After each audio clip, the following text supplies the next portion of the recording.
With Netflix's adaptation of Avatar: The Last Airbender coming out soon, there's been quite the discussion about it. And with discussion comes controversy. There's been a lot of vague discussions about changes coming to the show, and has left a lot of people, including myself, mildly concerned. From what we've heard, it sounds like they're toning down some controversial topics, including Sokka's sexism or Katara's problems regarding their gender. However, the main issue comes from what we've heard about Aang. Supposedly, they're not only going to move quicker with his decision to go to the Northern Water Temple, but they're also cutting down a lot of the time where Aang goofs off. Essentially, the filler episodes where Aang takes detours is getting removed. I'm trying to be as cautiously optimistic as I can, but with how discreet they're being about the news, it's hard to not be a little worried. I'm fine with the changes when it comes to an adaptation, but so long as it keeps the core of the original source's elements. And a lot of these live-action adaptations simply haven't seemed to perfected that. So what does make a live-action adaptation good and worth your time? Well, let's start off what is a live-action adaptation. A live-action adaptation is pretty self-explanatory. It's when you take an animated product and adapt it so that it fits into a live-action medium. It's essentially the same when you take a book and you adapt it into live-action. Though people are very unforgiving when it comes to adapting something animated into live-action. There's always this notion that live-action is used to be the animated version's replacement. And while a lot of adaptations have felt this way, the concept behind live-action adaptations in general isn't like that at all. It's the same thing when it comes to a book, or even taking something live-action and turning it animated. They all exist for the purpose of expanding that product's audience and appealing to different viewers. I know this because I know some people who simply don't like animated products like Clone Wars but still watch something like Ahsoka. And while I've tried convincing them how good Clone Wars is, I can understand that animation simply isn't for everyone. And that is okay, that's what the live-action adaptations should be for. However, a company like Disney uses it most of the time for the reason why people hate their adaptations in the first place. Because they act as remakes and not as an adaptation. The meaning behind adapting something into live action simply hasn't clicked with Disney yet, and I don't think that it ever will. Now that I've cleared up exactly what a live action adaptation is, so that I don't get crucified later in this video, can these adaptations be good? Well, yeah, of course it can. Just because something like Disney hasn't cracked the code doesn't mean it's impossible to make a good live action adaptation. I mean, if Scott Pilgrim Takes Off can be a damn near perfect adaptation of the movie or the comics, then surely something like Avatar or How to Train Your Dragon has the opportunity to be a good adaptation into live action. The main thing Disney does that does not make their adaptations work is that they're afraid of change. Changing certain things with these products is one of the most important things when it comes to adapting something into a different medium. Because if you're just going to essentially make the same product, then just go watch the original. However, these changes need to fit in the medium that you are adapting it to. The reason why Scott Pilgrim Takes Off works so well is because they take the original source material and change up to fit a TV show format. Absolutely nobody was expecting for Scott to lose and for him to be out of the show for 80% of its runtime, and everybody loved the show more for it. The difference between the show and its other products is night and day, and yet it still feels like Scott Pilgrim. As long as the core elements of the source material stay the same and the characters and world still feels like the same, then changes are going to be a surprise, but a welcome one. I also feel like there needs to be some realism behind these live action adaptations. And no, I'm not simply talking about making realistic looking settings or even worse, realistic looking CGI animals. Paramount has learned that lesson the hard way with the Sonic movie. God, I can't believe it's only been 4 years since Ugly Sonic was born. What I'm referring to is scaling down some of the things that don't necessarily translate well from the animated counterpart. There are going to be some jokes or even plot lines and characters that can work in animation but don't work for live action. I still think that there'll still be some charm or wonder behind these adaptations as to not make the final product come out as gritty or lose the reason why people enjoy the original product so much. The last thing I want to talk about is the thing that is probably going to be the most important when adapting something into live action. Except that some things cannot be adapted. There are going to be a lot of animated movies that will never work in a live action medium. Most animated products are only going to work in an animated format, and adapting it to live action is only going to cause problems and ultimately not work. Coincidentally, this is something that Disney has also not learned from their mistakes. So let's take a look at something from The Lion King. The original is a defining moment in history. It is made with such heart, with gorgeous animation, a stunning score, and a story that is simply too perfect to change. So what did Disney do with this? Make the exact same fucking movie. The live-action Lion King is literally the same movie, but with realistic CGI lions, bland settings, and literally no charm behind any of its visuals. But hey, at least they didn't change anything with the story, right? Turning The Lion King into live action was simply a mistake. Everything about the original works the way it does because it uses animation to tell the perfect narrative. With the live action adaptation, I literally fell asleep on my rewatch and couldn't bring myself to watch it again. And I have never once, ever, in my 22 years of existing, have fallen asleep on a movie. Whatever they paid Donald Glover, they did not pay him enough. The only changes that were made was some lore behind the hyenas and the lions and some funny between Timon and Pumbaa. Other than that, it's the same movie as the animated, but in a live action lens. And like I said, if you're not going to make any substantial changes, then why remake it at all? Well, the answer is... we've got to have money. Okay, fine. Let's just step away from the obviously problematic live action adaptations like Lion King or Beauty and the Beast. But what about The Little Mermaid? I will say there are at least some things I did enjoy about the live action adaptation. Prince Eric is given more time to be a character that I enjoyed, and I love the chemistry between him and Ariel. That and his new song actually isn't too bad. And of course, Halle Bailey does an excellent performance as Ariel. Also, I actually kinda like Pouring Forth to Its Souls and how sinister the whole song was with its visuals while adding that flair from Melissa McCarthy's performance. So yeah, this was actually a pretty okay adaptation. It's not perfect, but there are some things that make this a well-deserved adaptation to live action. But my main problem comes down with its visuals. Yes, Pouring Forth to Its Souls looks pretty good, but everything else... Okay, I'm gonna level with you, I couldn't see half of this fucking movie. I can't even tell you what Ursula looked like in the final battle because I couldn't see shit. Though there was a lot of visuals that are lacking that the original had. Not only are musical numbers like Under the Sea or Kiss to Go have a lot left to be desired, there are also some of the most visually stunning things about this movie.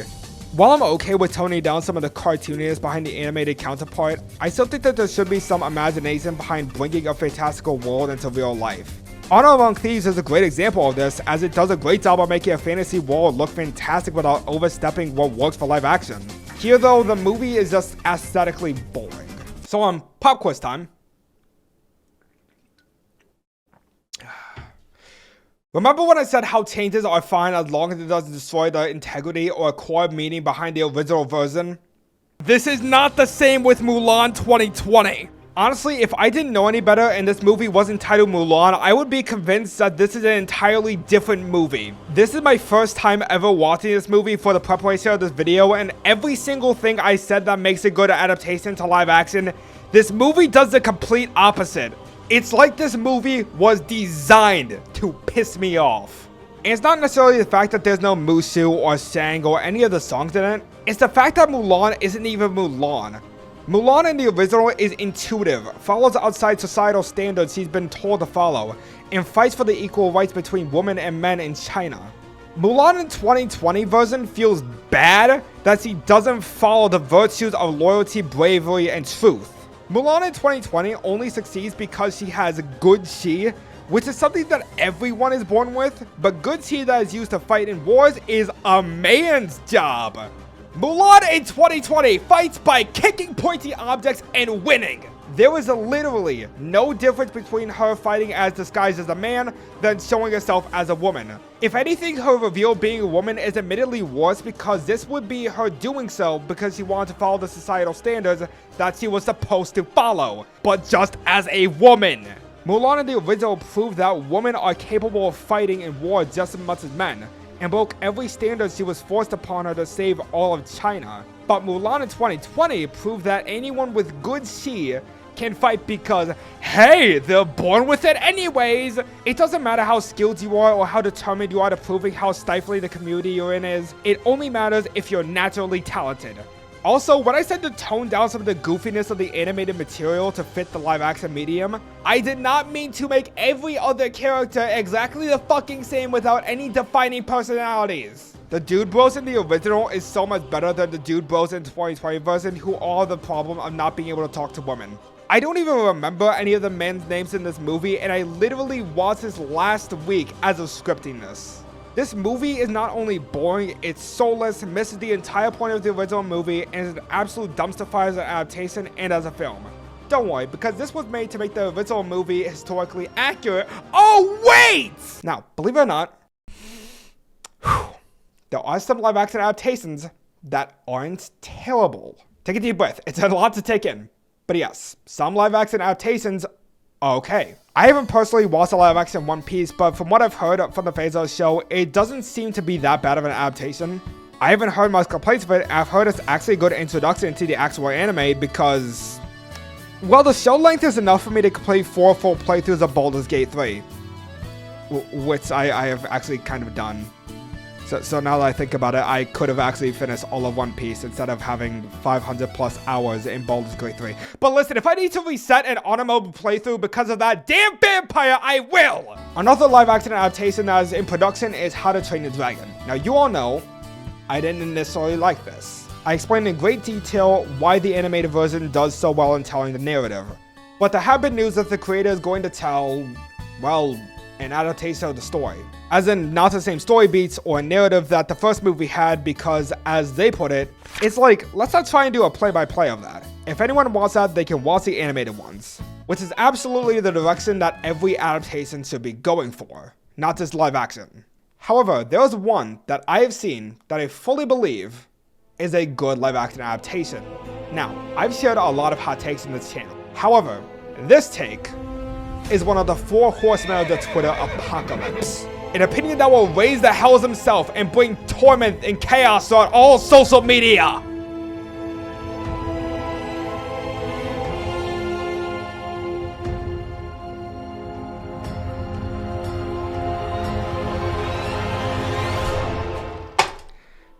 I prefer Aladdin 2019 over the original.